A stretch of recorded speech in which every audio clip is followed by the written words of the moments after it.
Did you seriously think you could build a new version of me from someone else's DNA? Just as things were heating up between me and Maeve, the blare of a horn cut through the moment. I glanced at the clock. 2:30 p.m. Sharp.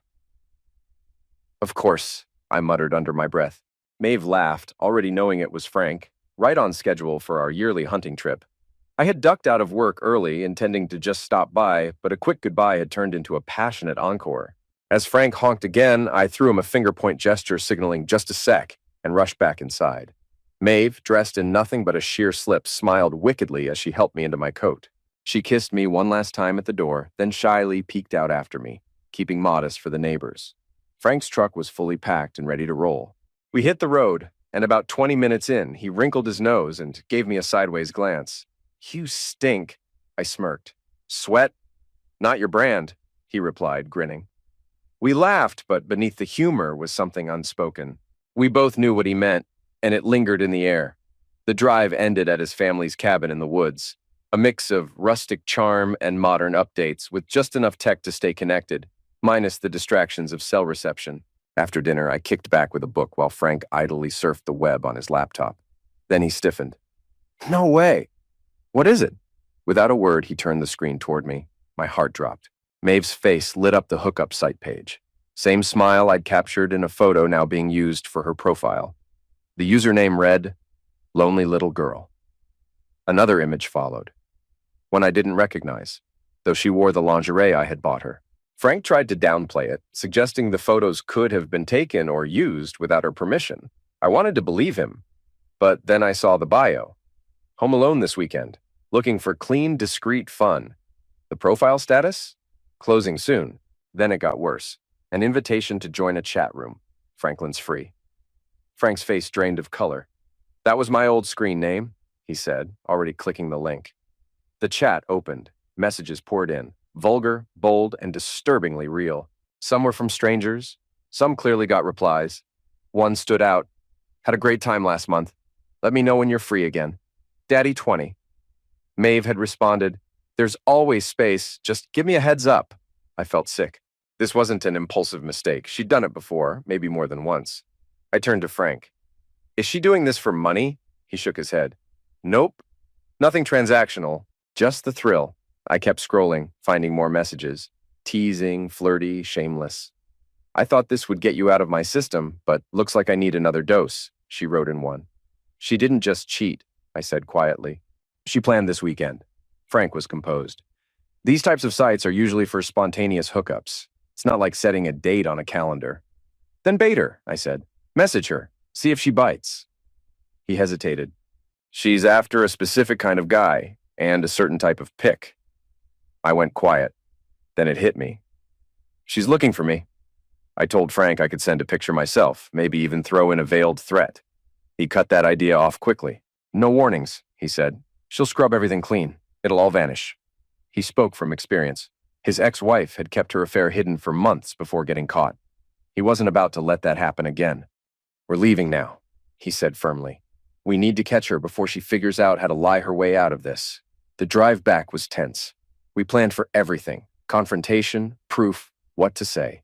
At 10:45 p.m., we pulled onto my street. I spotted a strange car outside my house. "Keep driving," I told Frank. "Park around the corner." He nodded. "That car's not from around here." "I've got this," I said, reaching for the door. "No way," he replied. "I'm in this with you." "If she's alone, this proves nothing," I said. "But I need to see for myself." He nodded again. "Then we stick to the plan." We took the alley, everything quiet. I prayed Maeve forgot to lock the back gate. She had. We slipped in, sticking to shadows. A soft light glowed behind the bedroom curtains. No sounds, no movement. We crept closer. I found a gap in the curtain just big enough to peek through. And I looked. I spotted them through the crack. Maeve and another man. In our bed. He looked older, maybe mid-50s, with curly black hair and a build not unlike mine. For a moment, it was like staring at some future version of myself. Anger surged. I reached for the multi-tool on my belt, but Frank caught my wrist before I could move. He shook his head, urging me to back off. I resisted. We wrestled briefly before he let go and walked off. I followed, fists clenched, heart pounding. Back in the truck, I glanced toward the locked bed where Frank kept his hunting rifles. He didn't acknowledge it, just started the engine and drove off. "We've been here too long," he said, pulling into an empty grocery store parking lot. I looked at him. "Why not just go back and burn it all down? Because then you go to prison," he replied calmly. "She invited him. Doubt he even knows she's married." I stared out the window, forcing myself to breathe. Right. Stay sharp. Think long term. Back at Frank's, the first thing he did was lock up every tool. Then he poured 2 stiff shots of tequila. We drank in silence. "She's cheating," he finally said, "with a guy who kind of looks like you. Maybe she's chasing something from the past, or trying to feel something familiar." "We had closeness yesterday," I snapped. "It's not like we're distant." He smirked. "Yeah, I could smell that." Later, Frank floated a wild idea. Open marriage, mutual freedom. I gave him a hard no, not happening. We drank until we passed out. The next morning, hungover but focused, I started executing a plan. We still had 2 days before we were supposed to be back. Frank insisted I use that time wisely. Step 1, I rented a basic sedan. Then I opened a new bank account and moved more than half my savings. Enough to keep the bills running, but protect myself financially. I skipped updating work info. No need to raise questions just yet. At the phone store, I bought a dual SIM phone and activated a new number tied to the new bank account. I left our shared plan untouched. No red flags for Maeve. The clerk must have noticed my blank stare. "You okay, sir?" "Just bad news," I said quietly. With the phone ready, I met Frank at Starbucks. Over coffee, we finalized next steps. Then we headed back toward my neighborhood. Maeve's car and the other guys were gone. Frank circled to the alley while I slipped through the still unlocked backyard gate. Normally, I'd complain about her carelessness. Today, I was grateful. I avoided the front door. No need to be seen. Frank waited nearby, watching the usual path Maeve and I took on walks, just in case she returned early. Inside, I grabbed an old duffel from the attic, then hit the safe for my passport, social security card, and key documents. I took half the cash. The gold coins stayed put, for now. In the bedroom, I picked a few outfits, just enough to avoid suspicion. Then came the hard part, surveillance. At Starbucks, we'd configured a time-lapse camera on my new phone, set to auto-upload to the cloud. I hid it behind hats on a shelf, aimed squarely at the bed. No sound, just images. Before leaving, I nudged the curtain open, same spot Frank peeked through last night. He didn't know I was going this far. He wouldn't approve. Back in the living room, I placed a trail cam above the bookshelf, covering the front door and couch. It stored footage on an SD card, which I'd retrieve later. The bedroom camera would auto-back up every 6 hours to save battery and avoid alerts. In and out in under 30 minutes. Frank relaxed when he saw me returning. 25 minutes later, we were at his place again, picking at KFC under dim lights, surrounded by scribbled notes. I wasn't hungry. Frank slipped some whiskey into my Coke, which helped more than the fries. "You need to text her," he said. "Pretend everything's normal." I froze. "What do I even say? Hope your hookup went well?" Frank rolled his eyes. "Just send the usual." "Okay, not this flirty stuff. How about, 'Hey babe, made it. Weather's good. Hitting the trail tomorrow. Love you.' Then another, 'Feels like a lucky day. We'll check in soon.'" He looked up. "Next, we call your lawyer. And maybe yours," I added. Frank nodded. His lawyer, Kelly David, had gotten him through a messy divorce. Smart, tough, and effective. He grinned. Tracy hated her. Couldn't stand that my lawyer was younger, sharper, and hotter. I wasn't ready for any of that. Not yet. But I was getting there. Frank made the call. On speaker, a confident woman's voice came through. "This is Kelly DeWitt," she said. "Frank didn't give me your last name, but I understand it's been a rough week." "You could say that," I replied. She chuckled gently. "Well, better to vent with your lawyer than someone less helpful." Frank had warned me. She didn't sugarcoat anything. "Do I need representation?" I asked. "Would you take the case?" "Depends. Are you thinking of staying with your wife?" "Counseling." "No, I'm done." "Then yes. If you want to pursue a fault-based divorce and leverage her infidelity in court, you'll need someone." "Can you represent me?" "Frank said you're good." "He also mentioned my rates?" I hesitated. "Don't worry. I'll honor what I charged him." We set a meeting for Monday morning. "Bring any evidence," she said. "I've got screenshots of her dating profile before it disappeared. We also saw her with someone twice. I set up cameras." There was a pause. "What kind of cameras?" Frank jumped in. "No audio, just a trail cam in the living room and time-lapse video in the bedroom. all in his house. Good, she said. Audio's tricky. Video's more defensible, though her lawyer may argue privacy, especially in the bedroom. She didn't exactly try to hide it, I added. Her profile was clear. Note love mentioned, but the intent was obvious. Targeting guys like you? Kelly asked. Yeah, weirdly specific. She paused again. Matt, any health issues? Physical performance? I blinked. 6 feet, 180. I run and lift. I'm fine. Got it. Once we hang up, I'll send you a secure link. Upload everything. Screenshots, images, videos. Frank can help. Got it. Monday at 11? Perfect. And one last thing. Stay away from her. I don't handle criminal defense. Understood. After uploading the files, Frank checked my old phone. Maeve had replied to my fake check-ins like nothing was wrong. Miss you. Hope the hunt's going well. Love you. Her sweetness made me sick. Frank sent another message from my phone, typical stuff we'd normally send during trips. Then he shut the phone off. Turn it on later, he said. Make it look like it got delayed from bad signal. Without him, I would have screwed that up. I wish I had this kind of evidence, he muttered. His ex had cheated for nearly a year before he found out. By then, he was stuck paying her mortgage and alimony. I wasn't about to fund Maeve's new life. Following Frank's advice, I locked down finances. I changed passwords, updated contact info, and opened a new account. I canceled 2 joint credit cards and cut the limit on the one she used. 6 hours after planning the phone, it uploaded the first batch of images. I nearly lost it. The first few were harmless. Then she walked in, with a man.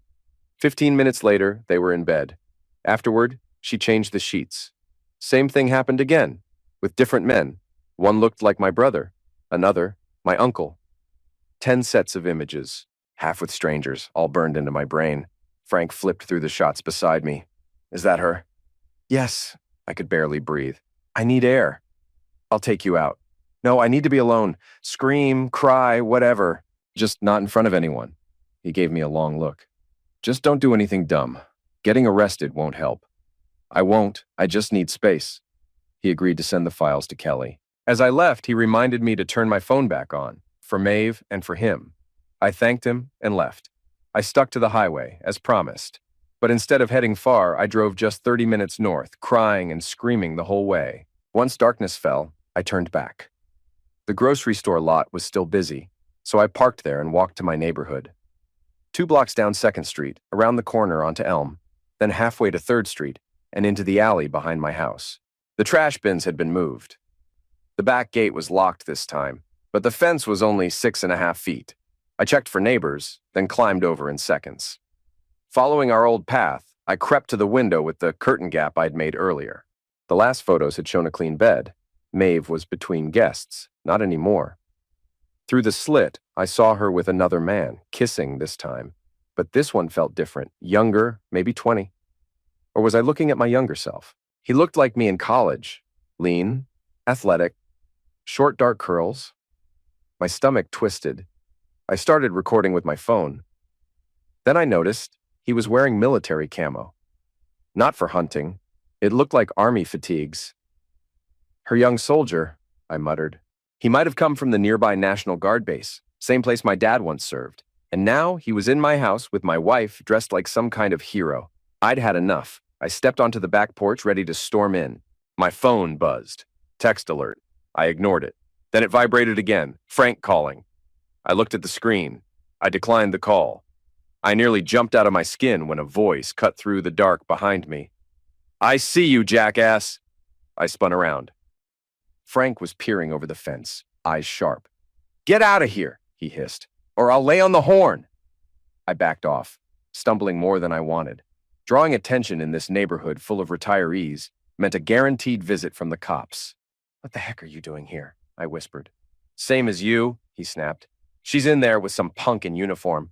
My dad took shrapnel for this country, and this clown wears camo to seduce your wife? No way in hell. I was livid. Frank, leave. Now, or I'll call the cops myself. A-hole. There were old railroad ties stacked near the fence. I used them to climb up and drop into the bed of Frank's truck with a loud thud. A couple of porch lights flicked on across the street. We didn't wait. Frank climbed in and pulled away slowly. headlights off until we were clear.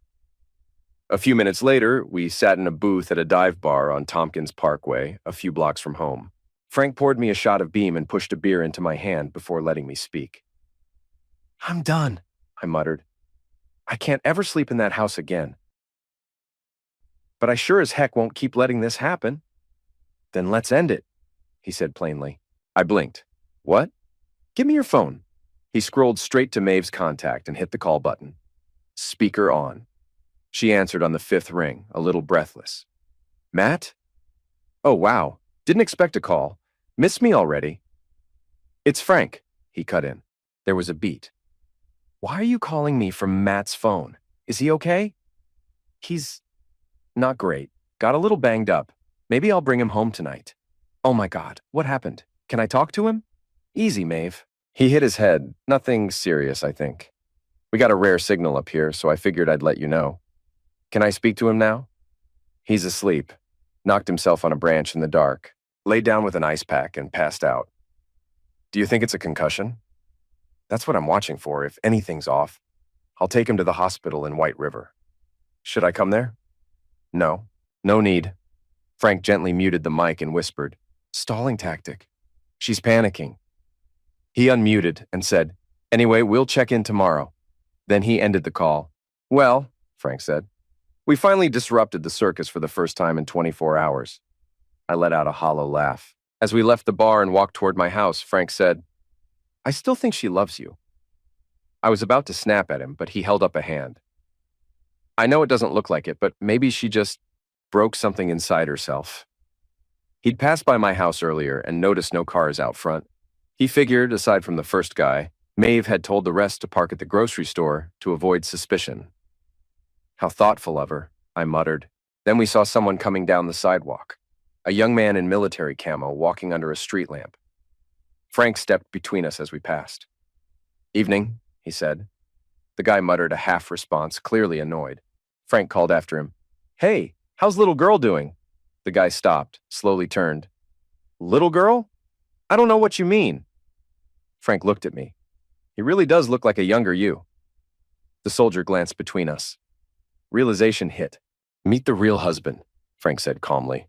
"Do you like married women?" I growled. "Back off," Frank warned me, low but firm, loud enough for the guy to hear.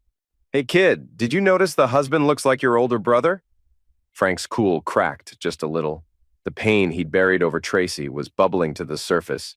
"She told me she was divorced," the soldier stammered. "Not yet," I said darkly. "But soon."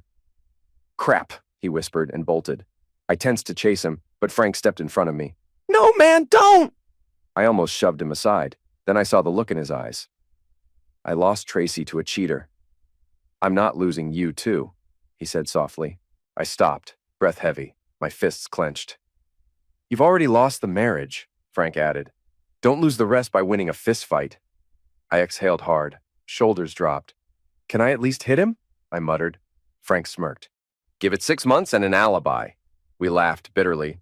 Back at the grocery store, we got into my rental and waited. Yes, Maeve had kicked the soldier out. And yes, Frank was right. We disrupted her plans. But I still needed to see it with my own eyes. I needed to know for sure. Frank was starting to get tired of my obsession. But as a seasoned survivor of betrayal and a loyal friend, he agreed to give me 1 more hour.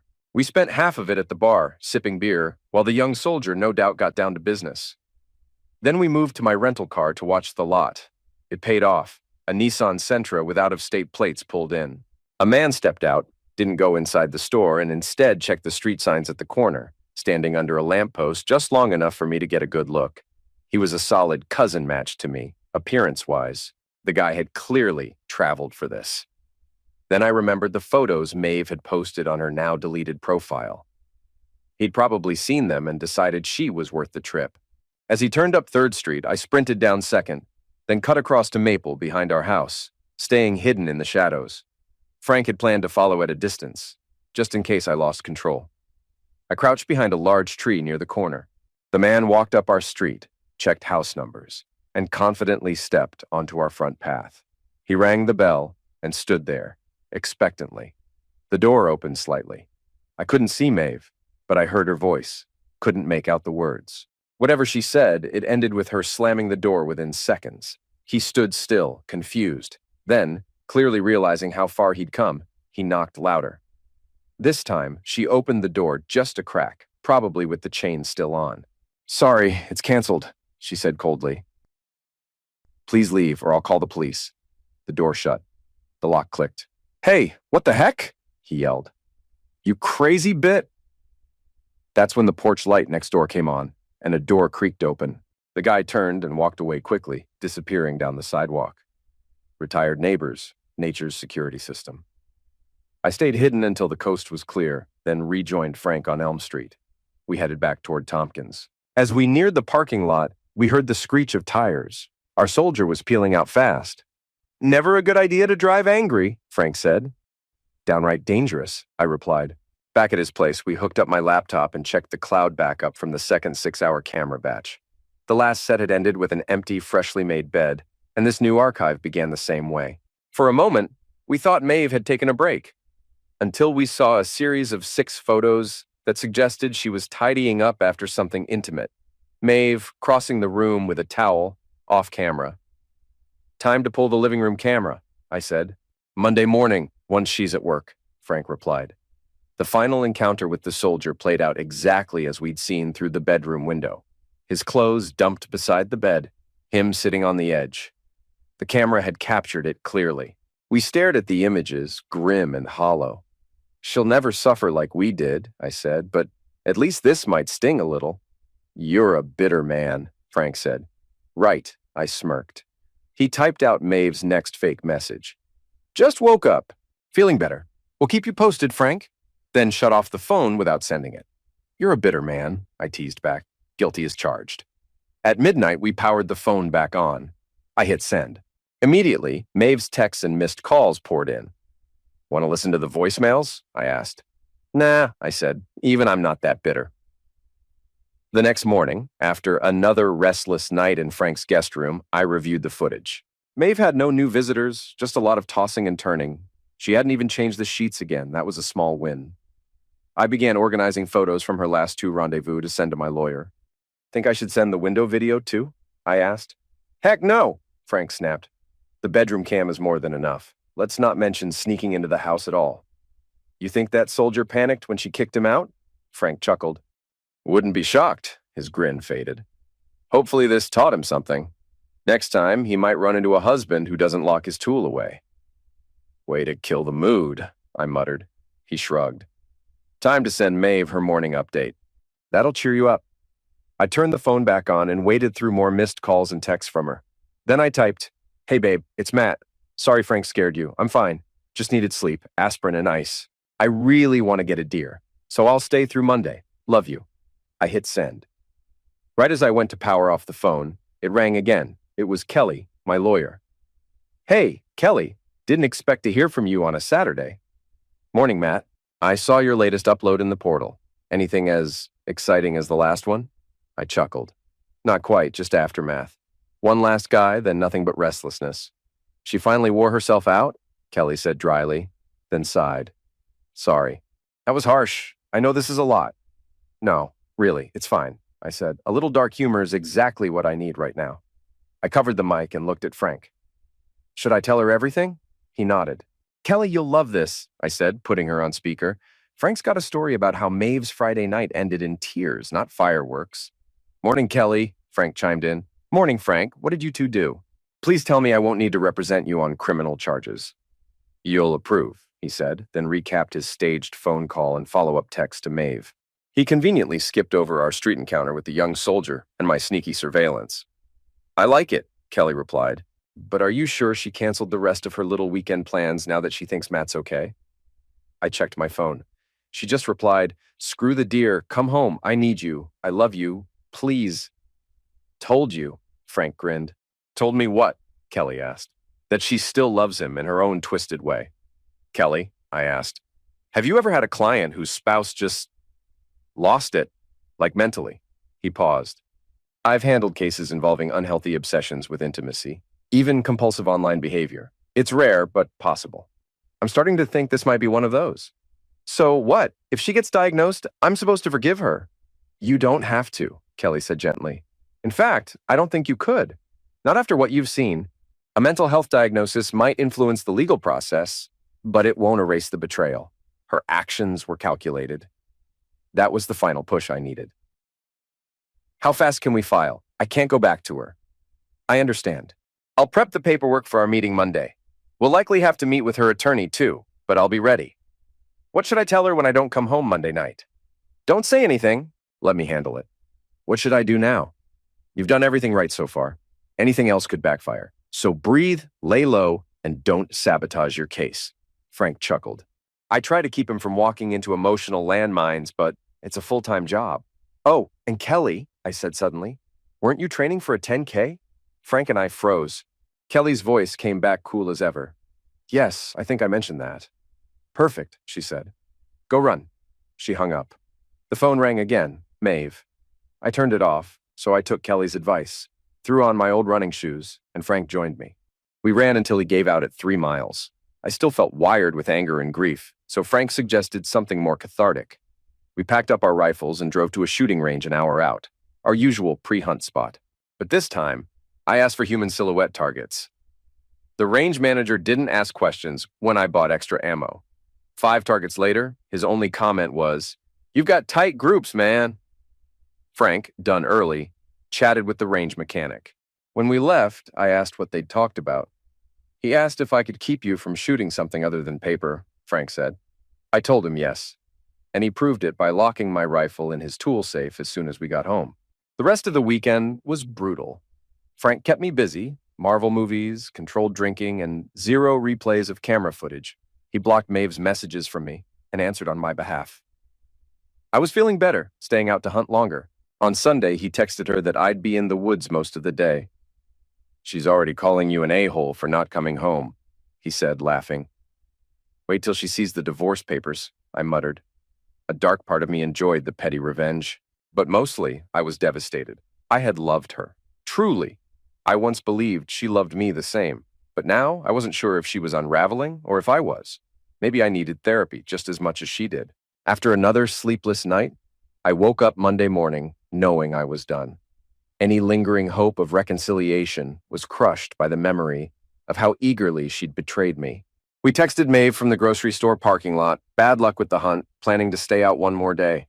She replied almost instantly, "You left me alone all weekend and still won't come back early? Maybe you should go see Frank because I don't think I want to see you right away." I couldn't help but laugh. That was the plan all along. 15 minutes later, she drove off to work. I parked in the alley, jumped the fence, and entered through the back. This time, I didn't sneak. I was just careful not to attract the neighbors. I grabbed the hidden camera, my phone, and a suitcase from the second bedroom. That room was supposed to be a nursery one day. That dream was gone now. My chest ached. The betrayal had ruined more than a weekend. It destroyed our future. I packed some clothes, grabbed the gold coins, and took my laptop. I figured by the time she heard from Kelly, she'd know I'd been home.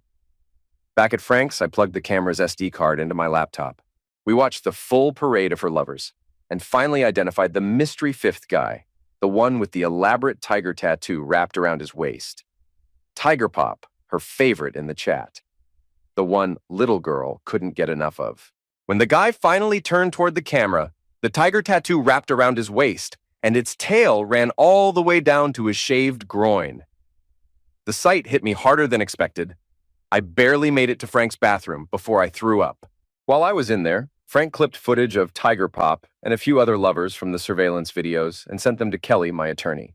After brushing my teeth, I collapsed fully clothed on the bed in the spare room, covering my eyes with my arm.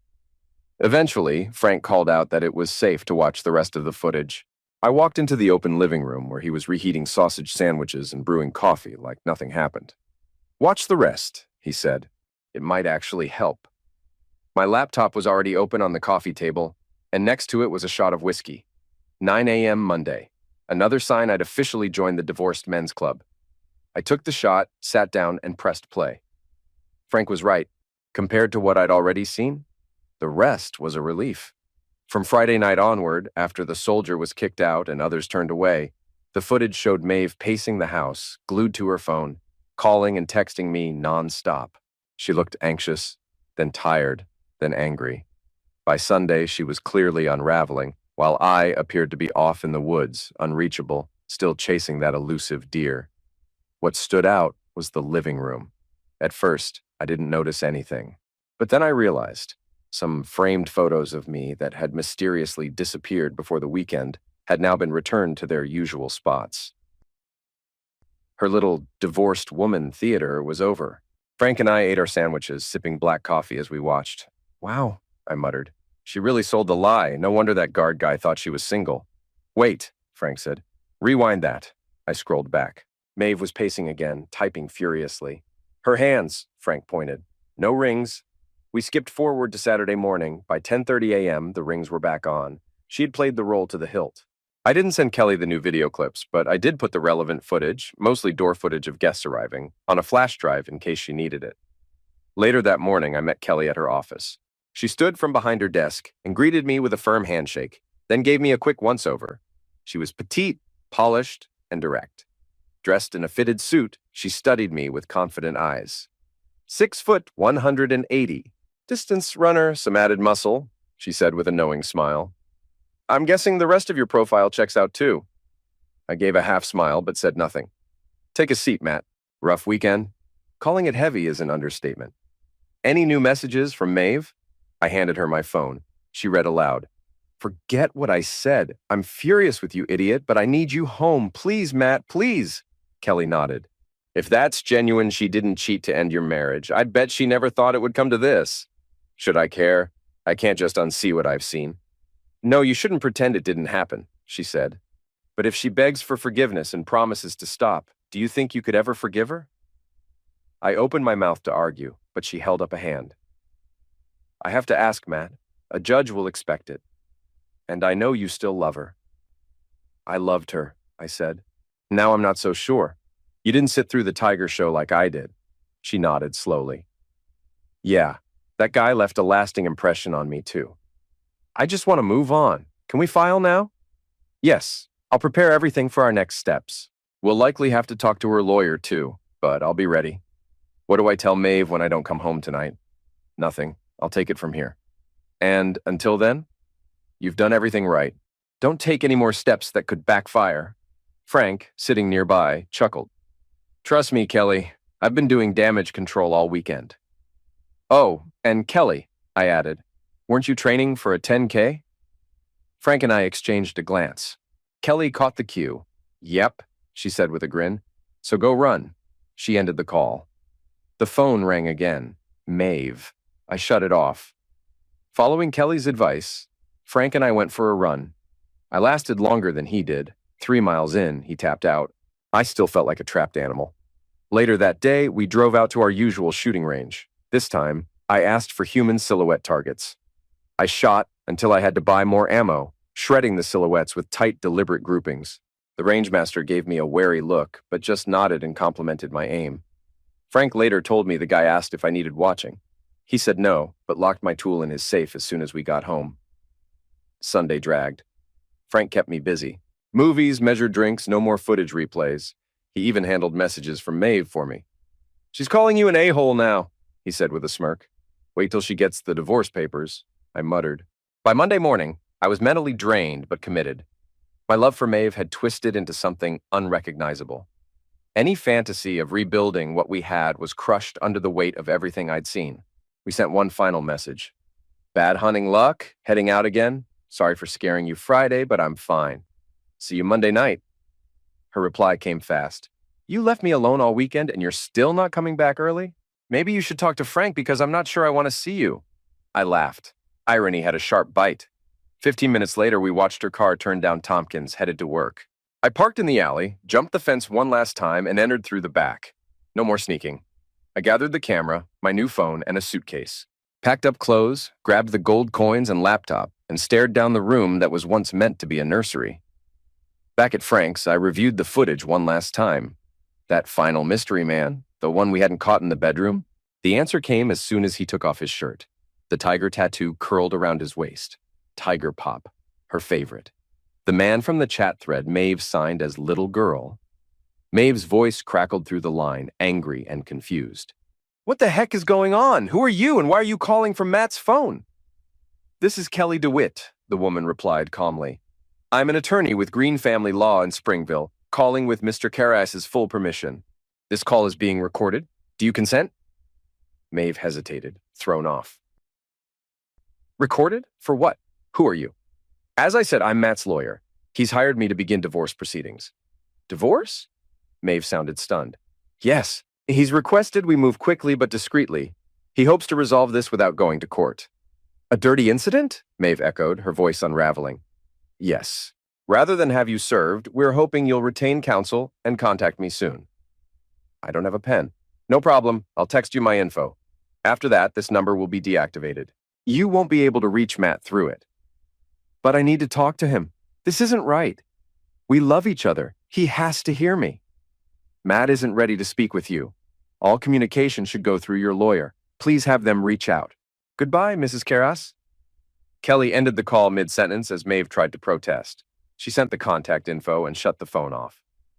Well, she sighed. That went as well as it could. You okay? I asked, surprised by her sadness. I've seen a lot, Matt. I help people escape abusive marriages, but this is different. I don't think she meant to hurt you maliciously. Something's broken in her. She wrecked both of us, I said quietly. And I'm not even 30. Did I already live the last good day of my life? No, Kelly said firmly. This sucks, but it's not the end, just one brutal chapter. We'll connect you with a therapist. Don't make the mistake Frank did. He waited too long. Later that day, over wings and drinks during happy hour, Frank confirmed it. I thought therapy was BS, but really I just sat in my own mess, trying to act tough. You talked to me, I said. Sure, but it only hurt more seeing how perfect you two seemed. I didn't know your marriage was already cracking like mine had. I didn't respond. I just sipped my drink. Eventually, Frank said, with therapy, I saw you and Maeve as hope. Then it turned out to be another lie. Yeah, I said, and we toasted quietly. The next day, when I walked into Kelly's office, I half expected Maeve to be there waiting to beg for a second chance. My stomach twisted. She's not here, Kelly reassured with a small smile. Just us. Good, I muttered, sitting down. She wanted to explain things in person. If this were a drama, it'd be the big emotional scene. Well, I'm glad this isn't TV. It was Tuesday at 3 p.m. I wasn't at work. My manager had given me the week off after I came in to update my banking details. I'd spent the day hunting for apartments, no longer willing to stay in the house that now felt poisoned. If Maeve couldn't buy me out, I'd force a sale. I'd also done 2 runs, 5 miles in the morning and another 3 before this meeting, trying to wear down my nerves with fatigue and adrenaline.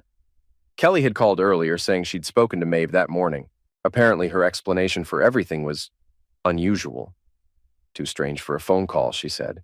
So here I was, bracing for whatever twist might come next. Kelly gave me a look, half smile, sharp eyes, one that suddenly reminded me how different she was from Maeve. Where Maeve was all softness and curves, Kelly had a lean, athletic edge. Mixed heritage, I guessed, maybe Hawaiian and white, with toned arms, sleek black hair, and a composed presence that didn't beg for attention, but demanded it anyway. You look surprised, she said. But it would have been even more intense hearing this from your wife. Stop stalling, I said. What did she say? She did it for you. That line hit me like a punch. I leaned forward, hands clenched on the table. You mean she's claiming I wanted this? Kelly quickly reached across, grabbing my wrist. No, God, Matt, I'm sorry. That's not what she meant. I slowly eased back, jaw tight. She's devastated you found out. She wasn't trying to hurt you. She's desperate because she still wants a child. That's what this was about. I blinked. Wait, are you saying she did all this just to get pregnant? Kelly nodded and slid some paperwork across the table. A lab report. No names, just data. I recognized the doctor's name. 2 samples, both flagged as low. Is that me? Patient 25473? Yes, Kelly confirmed. But how did she get my sample? She took it, Kelly said gently. From the times you were trying, before she told you to start using protection again. I slumped in my seat, so Maeve had quietly tested me. And when she learned I had fertility issues instead of talking to me, she went looking for men who looked like me, as if closeness with strangers could solve everything. And your insurance doesn't cover IVF, Kelly added. She told her doctor that you were already financially drained from buying the house. I dropped my head to the table with a dull thud. She's insane. Then it hit me. Wait, If she was trying to get pregnant that way, and it worked, I wouldn't be legally responsible, right? Kelly hesitated. Your results show low fertility, not infertility. You'll need testing, just to be sure. But probably not. I let out a shaky breath. She panicked, Kelly continued. After you confronted her, she went to her doctor and asked for emergency contraception. There's a pill called Ella. It works up to 5 days after closeness. She barely made the window. It felt surreal. She'd gone to such disturbing lengths to conceive, only to wipe it all away the moment I refused to play along. Then another thought hit me like ice. We'd had love. Thursday morning, just before I left. She wanted me to believe the baby was mine, I muttered. She probably would have jumped into bed again Monday to seal the lie. And there's risk of STDs, Kelly added softly. We deal with that a lot in cases like this. From a legal perspective, it could affect your settlement. She was careful, though, I said darkly. Made sure to schedule, clean up, and hide it all, like a twisted science project. Kelly nodded.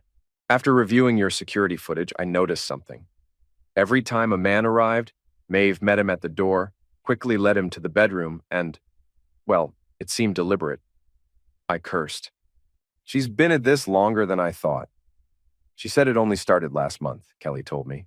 Swore it was just 3 men over 1 weekend while you were away. When that didn't work, and your latest trip lined up with her cycle, she went all in, brought in more donors to boost her chances. She swears she planned to stop after this one time, go back to fidelity, raise your child together. I shook my head, stunned. So this whole twisted betrayal was her warped version of family planning, and I never saw it coming. I rubbed my temples, trying to shake off the weight of betrayal. Was that footage about STDs? I asked. Kelly nodded. Did you notice how Maeve always glanced at her guests' phones when they arrived? Yeah, I figured she was checking if they were legit. She was checking their test results, Kelly said, her tone flat. She only invited men who could prove they were recently tested, and she told them she was on birth control. That revelation stunned me. That night, over beer and pizza, I asked Frank, "Do you keep your test results on your phone?" He blinked. Actually, yes, and if I date again, I'll keep doing it. Frank was surprised Maeve had shared so much so early in the process. I explained she didn't even have a lawyer yet. She'd waited outside Kelly's office that morning, certain that once I heard her explanation, I'd drop the divorce altogether. She really believed her plan showed love, Kelly said. She thought you'd come home. Frank handed me another beer as we sat in his kitchen, where I'd been crashing ever since. I wasn't sure I could even stay in the same city, much less the same house. A week and a half later, I was back in Kelly's office. This time we sat across the table from Maeve and her attorney, a round, balding man named Randall Philpott. We have 2 concerns, he began. First, my client still wants to save this marriage. Maeve tensed beside him, looking ready to burst into tears or throw herself at me again. I'd already denied a hug when they arrived. Second, he continued, this proposed settlement is incomplete. It omits certain assets and offers inadequate alimony. Under the table, Kelly lightly tapped my foot. I gave her a slight nod. She'd warned me. Mr. Philpott, Kelly responded, please note that Mr. Karras has offered to pay 60% of your legal fees. That's not just fair. It's gracious, given the circumstances. Yes, I was willing to pay her lawyer. I didn't want revenge. I wanted closure. I believe Maeve had lost control, not plotted cruelty. I told Kelly to help her find a decent attorney, someone competent, even if not the best. But Maeve resisted even that, I added. She still doesn't believe we need lawyers. She thinks we're not divorcing. Kelly turned to Philpott. Your client may talk about standard of living, but what about my clients? Have you seen what he's been through? That wasn't drama. It was real. I was still struggling to sleep, going to therapy, trying to process it all. The irony, therapy was covered by insurance. Fertility treatment wasn't. Maeve sobbed. I'm so sorry, Matt. Philpott squeezed her hand and addressed Kelly with somber professionalism. While I understand, Mr. Karras's pain, state law doesn't factor fault in property division or alimony under a no-fault divorce. Kelly's voice hardened. Then let's be clear. If your client doesn't agree to the current no-fault terms, we will file on grounds of infidelity. She pushed a thick folder across the table. And that version of the settlement won't be so generous. Philpott's fingers twitched toward the file but didn't open it. He knew the weight it carried. And for the first time, I felt strangely relieved that I'd insisted Maeve have competent legal counsel, because this was going to get uglier before it got better, and at least now we were playing fair. If this goes public, Kelly said calmly, it won't just be humiliating for Mr. Karras. It'll be devastating for Mrs. Karras, especially if we subpoena every man involved and request paternity testing for the child she tried to conceive. Maeve let out a broken gasp. Let's not go there, Philpott snapped. That's excessive, Miss DeWitt. You know full well my client took steps to prevent conception, even though she was desperate for a child. Our child, I cut in sharply. Kelly pressed my hand and tapped my foot under the table. He would have been ours, Maeve cried. Yours and mine. The lawyers called for a break. Kelly led me back to her office. Philpott took Maeve outside for air. When we reconvened, Philpott spoke first. Mrs. Karras acted out of love. She believed conception might still have been possible with her husband. But once she knew he wanted a divorce, she took emergency action to make sure there was no child. Kelly's expression cooled. We understand the emotional weight of her decision, but medically it's still uncertain if it worked, and we have to be prepared for every possibility. Maeve looked pale, almost ghost-like. Kelly continued. The current agreement assumes Mr. Karras is not the father. He's willing to confirm that with a paternity test. But if we pursue a fault-based divorce, we'll demand tests from every potential biological father. We agreed not to say the quiet part out loud. If she keeps the baby, Maeve squeezed her lawyer's hand, clearly shaken. Philpott cleared his throat. Let's set that aside. Mrs. Karras hopes to avoid divorce entirely. She wants counseling, to rebuild their relationship, not destroy it. I nearly laughed through my pain. If she just told me about the problem, we could have handled it together. Instead, she turned our home into a clinic. Matt? Kelly tried to intervene, as did Maeve and Philpott. I slammed my fist on the table. I am in therapy. My therapist says the wound won't heal until I stop the bleeding. That means getting answers. Maeve, why didn't you just tell me the truth? Philpott opened his mouth, but Maeve cut him off. I didn't want to hurt you, she said quietly. I couldn't bear telling you that you might not be able to father a child. I stared at her. You thought I'd fall apart? That I'd stop being a man in your eyes?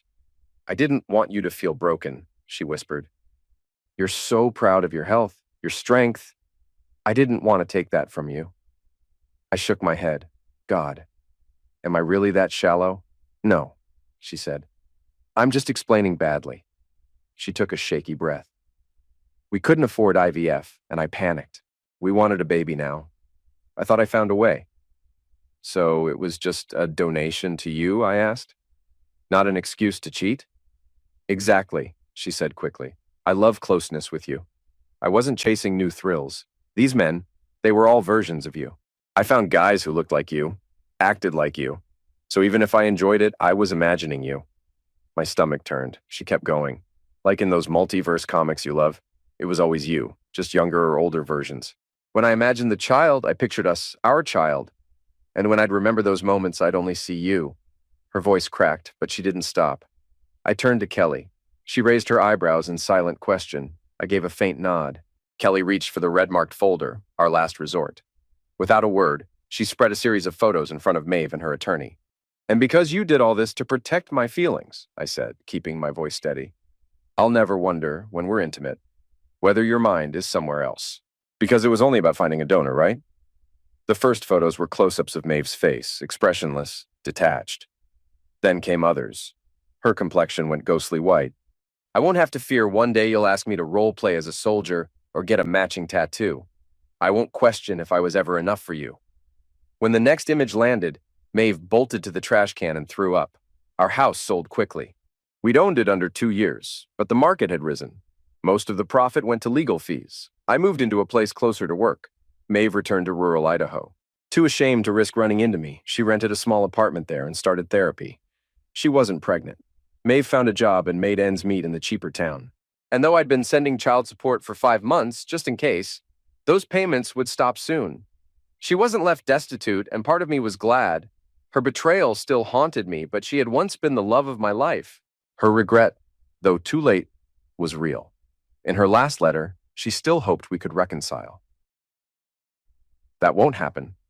Still, Letting go of bitterness was a part of my healing. Frank and Kelly were right. Therapy helped me realize my life wasn't over at 30. The years ahead didn't have to be gray. Frank even tried to set me up on a dating site. It was flattering, but I declined. I wasn't ready to dive into that world, and maybe I never will. Frank can chase excitement without me. Ironically, karma came around for Frank. The man Tracy had cheated with, her boss, was fired after a harassment lawsuit thanks to a brave employee who caught everything on video. Tracy lost her job soon after. She tried to win Frank back, then flipped and demanded more support. But Kelly handled it with one firm call. Frank shared evidence he'd gathered too late for his original divorce, but enough to shut down her threats. They sold their house and split the proceeds. It nearly covered the last of his payments, and finally, he was free. Soon, I will be too. Once I make my final payment, my legal ties to Maeve end, and Kelly won't be my attorney anymore. Green family law prohibits dating clients, but says nothing about former ones. I don't know if I'll ever ask her out. She knows too much about my worst days, but maybe I'll bring it up with my therapist. Who knows? Whether it's Kelly or someone else, I'm starting to believe I might still find love again, even in a world where it once went too far.